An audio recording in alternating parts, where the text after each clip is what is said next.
Shalom Bapak Ibu Saudara sekalian. Perenungan firman Tuhan kita terambil dari 2 Raja-Raja pasal yang ke-17 ayatnya yang ke-13 sampai ke-20. Saya akan membacakan untuk kita sekalian. Tuhan telah memperingatkan kepada orang Israel dan kepada orang Yehuda dengan perantaraan semua nabi dan semua tukang tilik. Berbaliklah kamu daripada jalan-jalanmu yang jahat itu, dan tetaplah ikuti segala perintah dan ketetapanku, sesuai dengan segala undang-undang yang telah kuperintahkan kepada nenek moyangmu, dan yang telah kusampaikan kepada mereka dengan perantaraan hamba-hambaku, para nabi. Tetapi mereka tidak mau mendengarkan, melainkan mereka menegarkan tengkuknya, seperti nenek moyangnya yang tidak percaya kepada Tuhan Allah mereka. Mereka menolak ketetapannya dan perjanjiannya yang telah diadakan dengan nenek moyang mereka, juga peraturan-peraturannya yang telah diperingatkannya kepada mereka. Mereka mengikuti dewa kesia-siaan, sehingga mereka mengikuti bangsa-bangsa yang di sekeliling mereka, walau Tuhan telah memerintahkan kepada mereka, janganlah berbuat seperti mereka itu. Mereka telah meninggalkan segala perintah Tuhan Allah mereka, dan telah membuat 2 anak lembu tuangan. Juga mereka membuat patung Asyera, sujud menyembah kepada segenap tentara langit, dan beribadah kepada Baal. Tambahan pula mereka mempersembahkan anak-anaknya sebagai korban dalam api, dan melakukan tenung dan telaah, dan memperbudak diri dengan melakukan yang jahat di mata Tuhan, sehingga mereka menimbulkan sakit hatinya.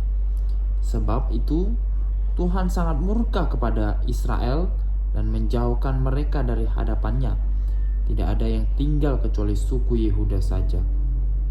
Juga Yehuda tidak berpegang kepada perintah Tuhan Allah mereka, tetapi mereka hidup menurut ketetapan yang telah dibuat Israel.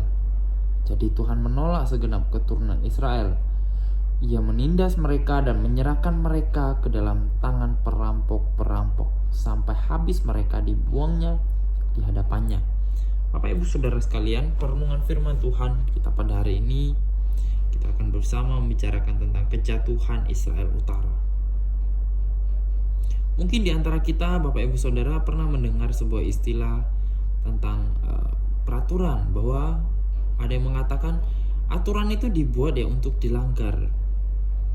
Mungkin kita nggak asing dengan perkataan ini. Tetapi Bapak Ibu Saudara sekalian, pada faktanya kita hidup dikelilingi oleh aturan-aturan yang ada.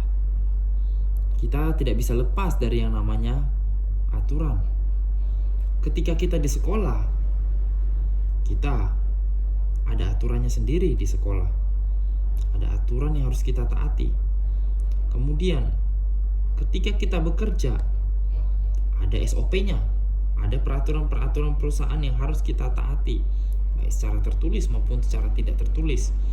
Kemudian di jalan raya, ketika kita mengendara, Bapak Ibu Saudara, juga ada peraturannya bahwa kita harus mengendara di jalur sebelah kiri, dan kita harus mentaati rambu-rambu lalu lintas. Bahkan Bapak Ibu Saudara, di dalam keluarga pun pasti ada aturan-aturan yang secara tertulis ataupun secara tidak tertulis yang harus kita patuhi.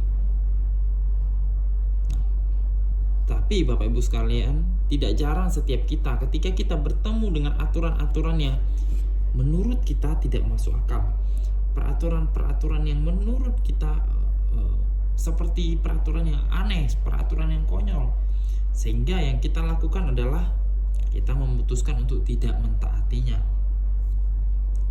Salah satu contohnya, Bapak Ibu Saudara, ketika saya berada di Surabaya, Bapak Ibu Saudara, ketika berjalan di tol, seringkali saya menemukan bahwa, dan saya juga baru tahu ternyata di tol itu bukan harus cepat, ternyata juga ada batas kecepatannya, yaitu 80 km per jam. Tapi yang saya sering temui adalah ketika saya naik mobil, itu kecepatannya itu lebih dari 80, bahkan sampai 100.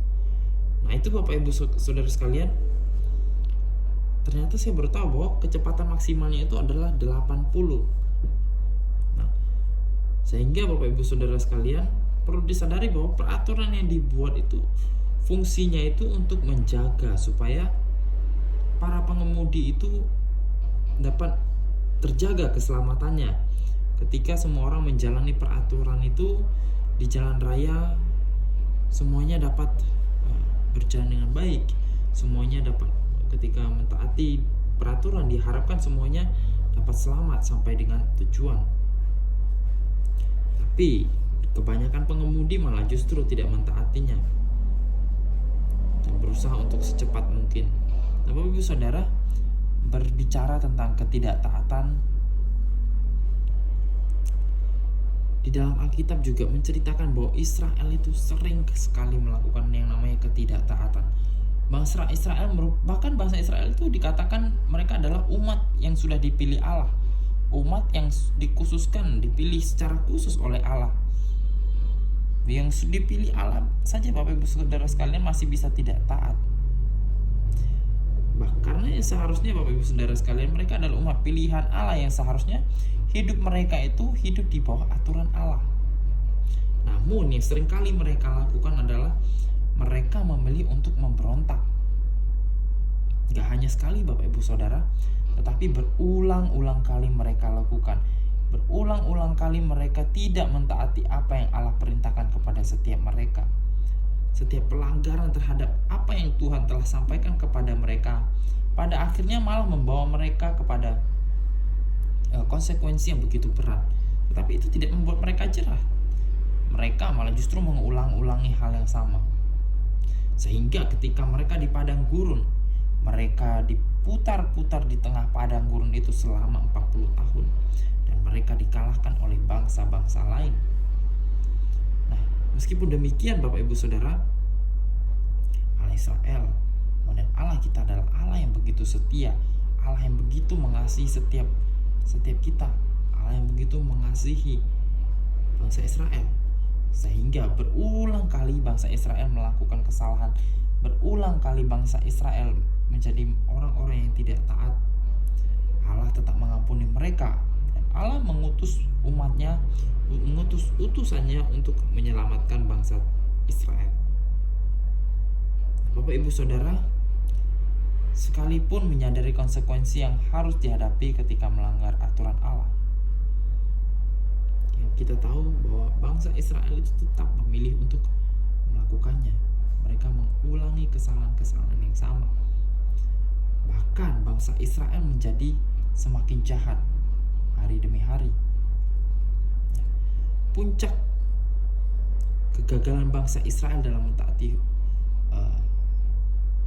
hukum yang telah disampaikan oleh Allah adalah ketika di kerajaan Israel Utara itu terjadi di dalam masa pemerintahan Hosea. Di sana bangsa Israel hidup menurut aturan-aturan bangsa-bangsa di sekeliling mereka, bangsa-bangsa yang tidak percaya kepada Tuhan. Mereka melakukan praktik tenung Bapak Ibu Saudara. Mereka melakukan praktik-praktik, istilahnya praktik-praktik perdukunan. Mereka menyembah ilah-ilah lain, menyembah ilah-ilah yang mereka buat sendiri, bahkan mempersembahkan anak mereka sebagai kurban bagi ilah-ilah tersebut. Katakan mempersembahkan anak sendiri Bapak Ibu Saudara, berarti itu bukan main-main mereka menyembah ilah-ilah lain. Berarti mereka menyembah ilah lain itu dengan sungguh-sungguh begitu. Pada akhirnya Bapak Ibu Saudara, sekalipun Allah adalah kasih, kekudusan Allah tetap harus ditegakkan Bapak Ibu Saudara. Ketidaktaatan bangsa Israel itu pada akhirnya justru membawa mereka kepada pembuangan. Bapak Ibu Saudara, biarlah setiap kita dapat belajar bahwa kita harus meninggalkan dosa yang mengikat setiap kita, bahwa kita harus meninggalkan semua kebiasaan-kebiasaan buruk kita yang tidak sesuai dengan apa yang Allah inginkan. Biarlah setiap kita dapat bersama-sama belajar menjadi anak-anak Tuhan yang taat kepada perintah-perintah Tuhan. Mari bersama kita berdoa. Allah Bapa dalam surga, kami ucap syukur ya Tuhan atas firman Tuhan yang telah bersama-sama kami renungkan. Biarlah Engkau yang menolong setiap kami ya Tuhan, kami dapat menjadi anak-anak yang sungguh takut akan Tuhan. menjadi anak-anak yang taat terhadap perintah-perintah Tuhan di dalam kehidupan kami ya Tuhan. Biarlah setiap kami dapat menjadi cermin Engkau di tengah-tengah dunia ini. Kami dapat memancarkan cinta kasih-Mu di tengah-tengah dunia ini ya Bapa. Biarlah kami dapat menjadi contoh bagi orang-orang di dunia ini, menjadi teladan bagi orang-orang di dunia ini ya Bapa, sebagai anak-anak Tuhan. Terima kasih ya Tuhan. Di dalam nama Tuhan Yesus kami berdoa dan mengucap syukur. Amin.